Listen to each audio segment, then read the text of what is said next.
Hey, it's Andrew from Freteleven. This week I'm super excited because I'm going over something that's really practical in terms of connecting chords within a key and coming up with really cool melodies, and to get a command and be really intentional about when you add tension and resolution to your melodies. So in order to do this, we have to take a look at within the E major scale, when it's on a C sharp minor, for instance, the 6th chord, how to reflect the tension and resolution on that chord. And so, yeah, let's get started with this, and I'll show you the chord progression that we're going to be playing over. It's going to be a 6th chord, C sharp minor 7, to an A chord, 4 chord, to an E chord, 1 chord. Right? And so here's the track. I'll play it for you right away. So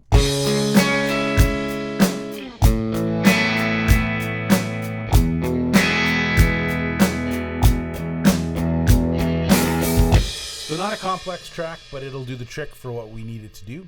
We just need harmony in the background so that we can hear the notes that we're playing against it. So we're going to start out in scale 3, and I picked that because people don't usually start there. So if you don't know it, it goes 1, 2, 4, 1, 3, 4, 1, 3, 4, 1, 3, 1, 2, 4, 1, 2, 4. And within that, we're going to do a C sharp minor arpeggio to start off. So we have C sharp, root, E, flat 3, G sharp, 5, root 3, 5, and then if you wanted to make it a minor 7, you would go. And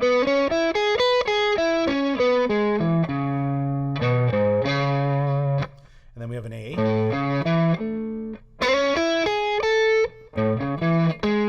the 7 there. And then the 1, E major.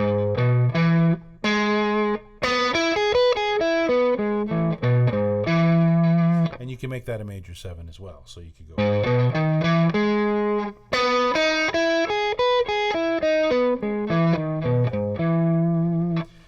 Okay, so those are the arpeggios. And really what we're getting at here is I'm going to play the C sharp, and we're going to take a look at the chord tones. The chord tones are going to sound against the harmony. They're going to sound like they're resolved, right? So let me just play it here. So here's the chord tones. C sharp.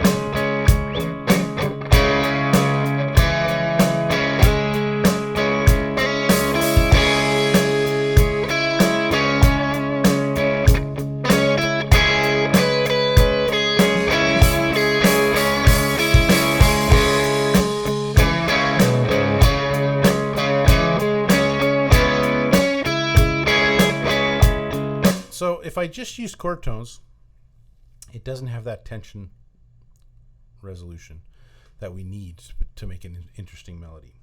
So where are the tension notes? Well, it's the other notes that are in the key of E that aren't in the chord. So if we have root, flat 3, 5, flat 7, C sharp, E, G sharp, B, well, the other notes are going to be the 2. So against the C sharp minor chord, the 2 is a D sharp, right? And then a 4. So a 4 for C sharp is going to be F sharp. And then a flat 6, which is kind of a note that you want to tread lightly on. You want to use it in passing. It destroys the sound of the 6th chord. The flat 6, which in this case is going to be an A natural.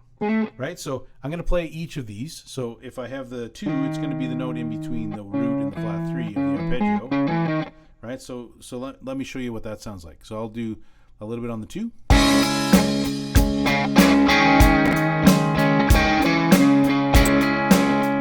Right, so I'm just going to stop that for a second. Let me try that again.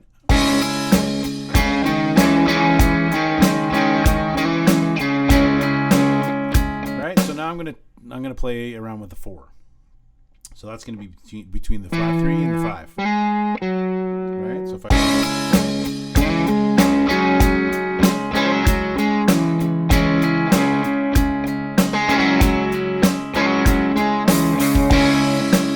right, so right now when I'm doing this, I'm listening to the harmony, how the note sounds against it, because each one has kind of a unique sound. So the 4 against the minor chord sounds a certain way.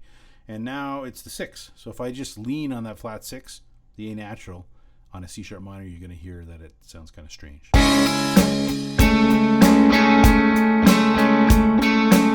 That's definitely a wrong note, right? So I can use it in passing though.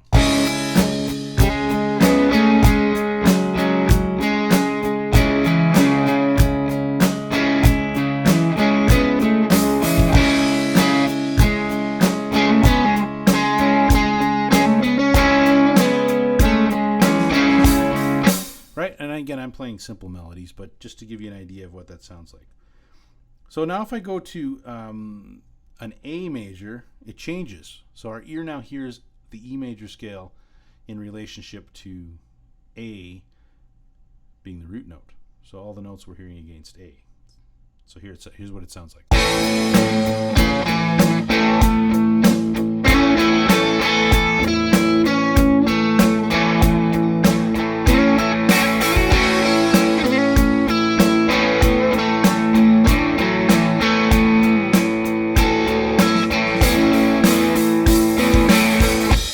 Right, so I played some passing tones there, but you'll see that we have a 2, a sharp 4 now, because the 4 chord, the A major, has a D sharp in it, because it's from the key of E, right? The chord doesn't have a D sharp in it, but that's a passing tone. So, but the 4 chord is the only chord that works with all 7 notes. So the chord tones work: A, C sharp, E, G sharp, which is the major 7 chord.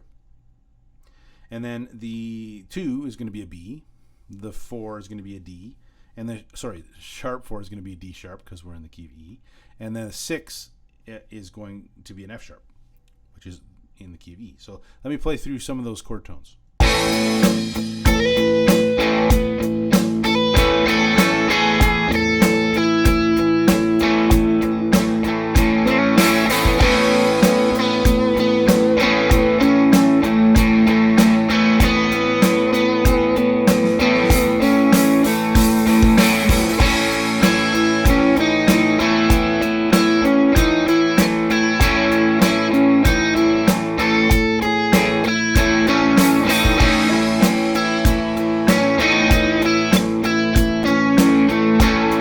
So some of you might have not thought the D sharp or the sharp 4 works.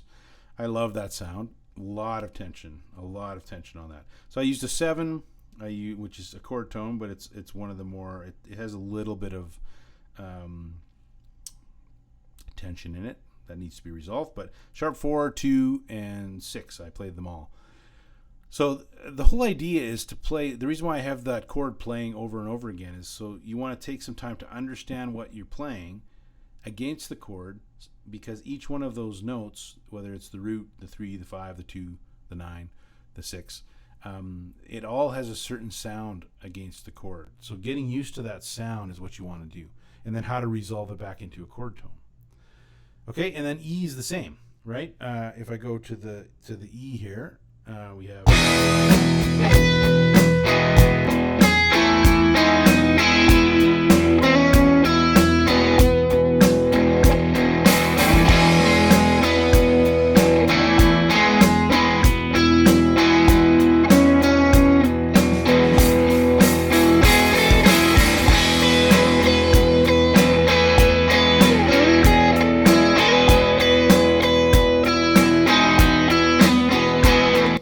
right. So that particular thing I was using, this we have a root 3-5-7, so a major 7 sound, but on the 1 chord there is a 2, and there's a natural 4. In this case it would be an A, and then a 6 again, which would be the note in the key of E, is going to be a C sharp. So all of those can be played except for the 4. The 4 is used a lot to make a sus4 sound. You just have to be careful of it, because when you play the 3 and the 4 at the same time, so if there was another guitar or keyboard player that was playing the 3 and you hammered on the 4, and I'll show you, this is what it sounds like.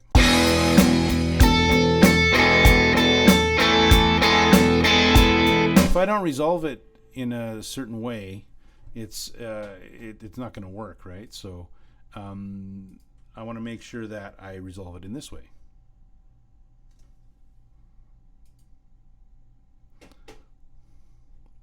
Sorry, technical glitches there. let's get back to the track. So we have right.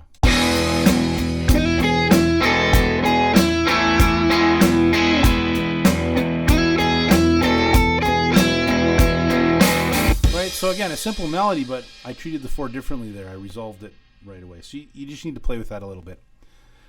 Okay, so let's go back to the main chord progression, and you'll see now, if I put that all together, you'll see how it works.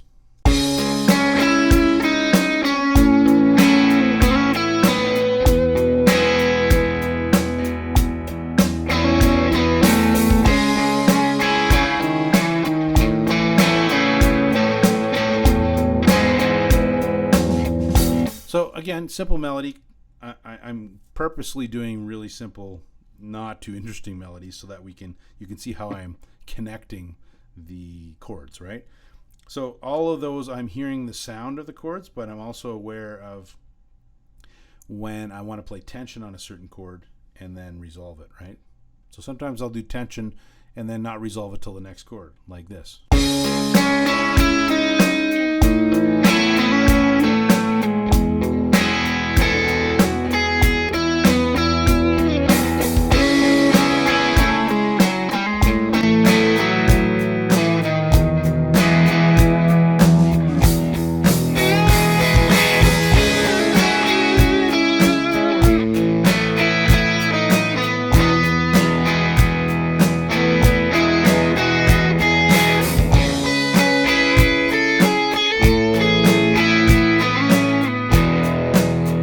So I'm kind of playing around with tension, resolution, and making a melody. So the biggest thing is that you get used to each chord individually and start to play it kind of all over the guitar. So if I go like this, if I play up further, maybe scale 5, I'm going more like this.